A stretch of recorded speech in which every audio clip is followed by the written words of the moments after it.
Budayawan sudah berbicara, wartawan sudah menyuarakan, civil society termasuk juga ilmuwan sekarang sudah keluar kampus untuk menyampaikan itu.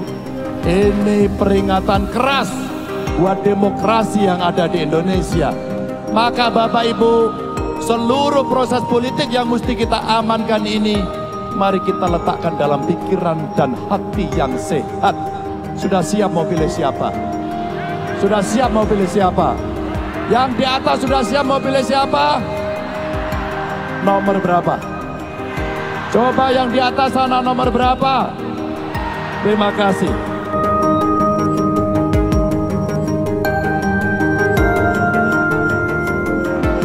Nah, di sini akhirnya terbukti ya, walaupun tanpa adanya Presiden Joko Widodo, di sini pun masyarakat membludak pada saat kampanye akbar di GBK. Nah, di sini padahal juga bukan kampanye akhir dari Ganjar Pranowo, karena kampanye Ganjar Pranowo besok pada tanggal 10 itu acaranya di Jawa Tengah. Jadi itu adalah kampanye yang terakhir, kampanye penutup, dan pasti masyarakat akan lebih antusias lagi ketika kampanye penutup Ganjar Pranowo. Di sini ya masih pemanasan lah, pemanasan. Tetapi di sini kalau dilihat pada waktu lalu misalnya 2019 pada Pilpres 2019, di situ ya terlihat kan ada dua kandidat. Nah, kalau dilihat dari Presiden Joko Widodo pada saat kampanye akbar di GBK, kampanye terakhir, dan di sini melihat antusias warga saat kampanye di GBK. Menurut saya, kalau dilihat secara matematika ya, di situ antusiasnya menurut saya melebihi dari Presiden Joko Widodo pada waktu lalu. Kenapa demikian? Karena pada waktu lalu hanya dua kandidat.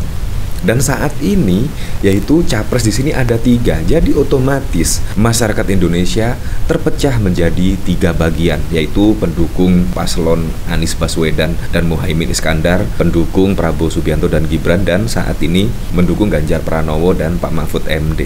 Tetapi kalau dilihat dari antusias warga di sini di GBK pada waktu lalu, menurut saya super sekali. Bayangkan kalau hanya 2 kandidat saja. Menurut saya antusias dari warga di sini menurut saya lebih dari Presiden Joko Widodo. Ya, karena Presiden Joko Widodo hanya 2 kandidat saja, yaitu Pak Prabowo Subianto dengan Presiden Joko Widodo. Jadi di situ masyarakat Indonesia hanya terpecah menjadi 2 saja. Tetapi menurut saya sangat keren sekali. Bahkan di sini sangat penuh sesak sekali loh di sini, yaitu sambutan dari Ganjar Pranowo. Menurut saya di sini lebih dari apa yang ditargetkan pada waktu lalu. Menurut saya seperti itu, sangat keren sekali. Nah, di sini bahkan juga ada ya namanya tagar ya, tagar trending 03 ditinggal rakyat. Tetapi kenyataannya masyarakat membludak menyambut Ganjar di GBK. Di sini padahal juga masih pemanasan ya. Kampanye terakhirnya besok berada di Jawa Tengah. Kemungkinan akan lebih lagi kejutan dari Ganjar Pranowo dan PDI Perjuangan pada akhir kampanye besok tanggal 10. Ya, kita lihat sajalah besok. Nah, dari sini saya juga penasaran kira-kira komentarnya seperti apa ya. Di sini dari postingan Ganjar Pranowo, menyala salam metal. Di sini dari Husnul, salam metal menang total. Ya, gas tipis-tipis ketua. Di sini dari Profesor Simboke, ada Bang Pakat dan kawan-kawan bersama jenengan di GBK. Pak Ganjar Pranowo, Simbo tidak bisa ikut ke sana. Gas, ya sangat keren sekali, sangat antusias sekali masyarakat di sini. Mari kita dengarkan suara si miskin. Kenapa Ganjar Mahfud kemudian punya program 1 keluarga miskin, 1 sarjana, agar harkat dan martabat mereka naik, agar kemiskinan bisa diselesaikan dengan mandiri. Kenapa kami ingin membuat 1 desa, 1 vaskes, 1 nakes, agar layanan kesehatan baik, agar ibu-ibu hamil mereka mendapatkan perawatan yang bagus, agar stunting bisa dicegah, agar kelak kemudian mereka menjadi anak-anak bangsa yang terbaik, yang siap bersaing di dunia internasional. Nah, di sini lagi yang menurut saya masih menjadi pusat perhatian, yaitu ketika adanya Basuki Cahayapurnama atau Ahok. Kita ketahui pada waktu lalu Ahok di situ mundur dari komisaris utama PT Pertamina. Di situ menurut saya sangat mengejutkan sekali mundurnya Ahok tidak diduga-duga oleh netizen-netizen. Tiba-tiba langsung mundur. Di sini sangat keren sekali.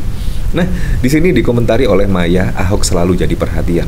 Ya, walaupun sudah tidak menjadi gubernur, sudah mundur dari komisaris utama Pertamina, di situ pun masih menjadi daya magnet tersendiri. Ya, kalau ketegasan Ahok memberantas korupsi menurut saya sudah tidak perlu diragukan lagi lah. Menurut saya di sini sangat keren sekali. Nah, di sini bahkan juga ada pertanyaan dari wartawan, kenapa baru mundur sekarang ini? Nah, seperti ini jawaban dari Ahok.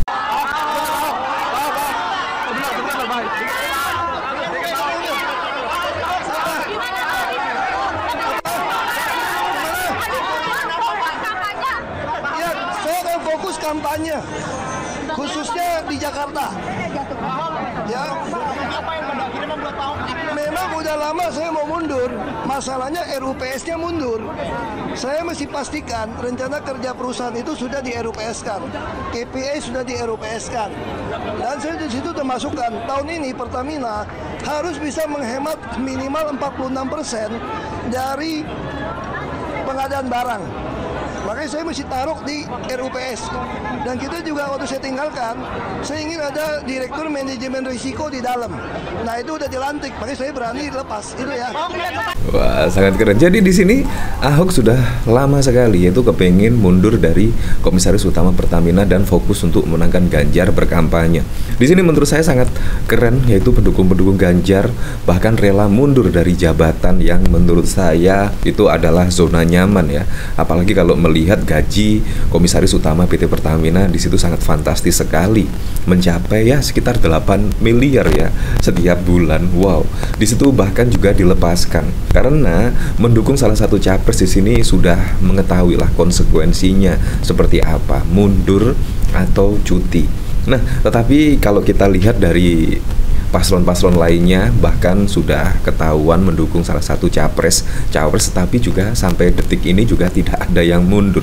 Di sini menurut saya etikanya disitulah yang seharusnya dijunjung tinggi lah, walaupun di situ sudah tidak melanggar peraturan perundang-undangan, tetapi etika harus dijunjung tinggi. Menurut saya etika nomor 1 lah, menurut saya sih. Ya, tetapi semuanya pilihan lah di situ. Nah, dari sini saya juga penasaran kira-kira komentar-komentar dari para netizen seperti apa ya ketika Ahok di sini masih menjadi pusat perhatian walaupun sudah tidak menjadi gubernur, tidak menjadi komisaris utama PT Pertamina. Nah, di sini dari Tanggang, satu kolam dulu di Golkar, Prabowo Wiranto di kubu 02, Yusuf Kala Surya Paloh di kubu 01.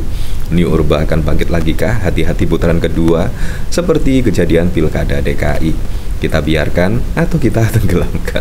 Di sini dari Beringin Kubar, saudaraku Ahok, ingat orang-orang itu yang menjebloskanmu di dalam penjara, meskipun Tuhan Yesus mengajarkan kepada kita sebagai orang Kristen tidak boleh memelihara dendam, tapi mengampuni orang yang bersalah kepada kita.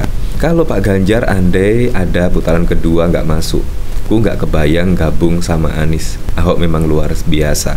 Ahok tetap terbaik. Ahok top. Ya, menurut saya di sini ya ada kepanikan lah kalau 01 dan 03 bergabung. Menurut saya ada kepanikan dari paslon 02 lah, terutama pendukung-pendukungnya. Karena apa? Karena memang di situ masuk di putaran kedua, menurut saya pasti ya 02 bisa kalah. Karena kita berkaca pada Pilkada 2017 yang lalu, di mana hasil survei di situ Ahok selalu berada di urutan teratas. Tiba-tiba di putaran kedua, pendukung dari AHY yang tidak masuk putaran kedua di situ mengalihkan dukungan kepada Anies Baswedan. Jadi otomatis lah di situ juga akhirnya Ahok pun kalah dan juga mengucapkan selamat kepada Anies Baswedan pada waktu lalu. Disitulah menurut saya sifat Ahok yang sangat negarawan, menurut saya.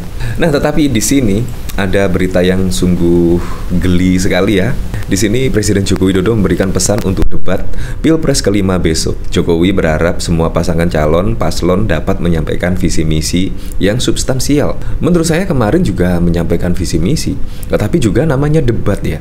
Namanya debat itu ya terserah menurut saya. Yang penting di situ masih tidak melenceng dari tema dari debat itu sendiri. Kalau tidak salah tema debat pada 4 Februari, kalau tidak salah sih, kesejahteraan sosial dan SDM dan lain sebagainya kalau tidak salah. Jadi menurut saya debat yang penting tidak melenceng dari tema menurut saya sudah bagus sekali. Coba kalau Anda lihat debat Pilpres di Amerika Serikat misalkan, di situ bahkan juga ngomongin tentang keluarga dan lain sebagainya. Menurut saya juga sangat keren, karena masyarakat itu memang harus mengetahui lah capres cawapres di sini ya, bibit bebet bobot ya, seperti mencari jodoh lah menurut saya. Ya jadi seperti itu. Memang memilih capres cawapres itu memang seperti memilih jodoh, yaitu kita memikirkan bibit, bebet, dan bobotnya. Kurang lebih seperti itu. Apapun itu untuk Pilpres 2024 mendatang, semoga saja berjalan dengan aman, berjalan dengan lancar, dan yang paling penting berjalan dengan transparan, jujur, dan juga adil.